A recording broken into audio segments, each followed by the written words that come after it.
It seems every day we hear of someone getting ripped off by a general contractor who was hired to do some sort of work on your house. We've both been through this. Oh, boy, have we. Our next guest says he can arm you with the right information to protect yourself from getting taken by a roofing or general contractor. He is the best-selling author of The Ultimate Guide to Hiring the Right Contractor. Sean King, welcome to Daytime. Good to have you here. Thanks for having me. Great to be here. You know from where you speak because you are a contractor. Correct. It's been a family business for a very, very long time. Yes. What are the biggest mistakes people make when they are trying to get some work done in their house? Mistake number one that we tend to see is not pre-screening your contractor. As soon as you get their contact information, you jump online, check them out at review sites, BBB, Angie's List, Google, and Yelp, paying special attention how they handle and resolve any complaints that they may have. Right. Mistake number two, not getting a written on-time finish guarantee. You need an on-time finish guarantee so that you will know exactly how long your project's going to take to complete before it's even started. How many contractors can give you an exact date, though, and a guarantee for when they're going to be done? Anyone that's not shooting from the hip,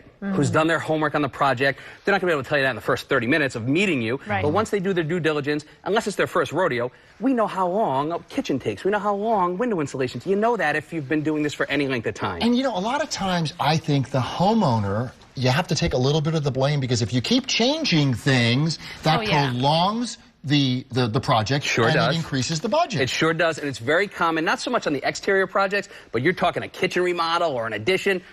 Every other day there's change orders coming in, and then they say, oh, well, how come we didn't wrap it up at this time? Well, because we moved the addition from here to here. Or at this amount. Correct. Every contractor I've ever hired has said, I need this much money up front. Because I need to get the materials. Which is a huge red flag, by the way. Anyone who cannot fund your project has no business bidding your project. That is my mantra. If they can't afford to fund your roofing project, kitchen remodel, they have no business bidding it. Work on smaller projects. You should be happy with the finished product before you lay a dime out. Period. On my company, we don't take a dime until 100% job completion. And here's what that tells you right off the bat. One, we're financially stable, which in my opinion is important. Sure. If your contractor goes out of business in a year and your roof's leaking, you get doo-doo-doo, your warranty is worthless. Secondly, it lets our clients know we're very confident in our workmanship. You're not going to grab the checkbook out of the pocket unless you love it. So that's very, very important. Now, most contractors are going to require some sort of deposit. But that's mistake number three, is getting ahead of your payment schedule. You and your contractor need to establish a specific payment schedule prior to starting the job.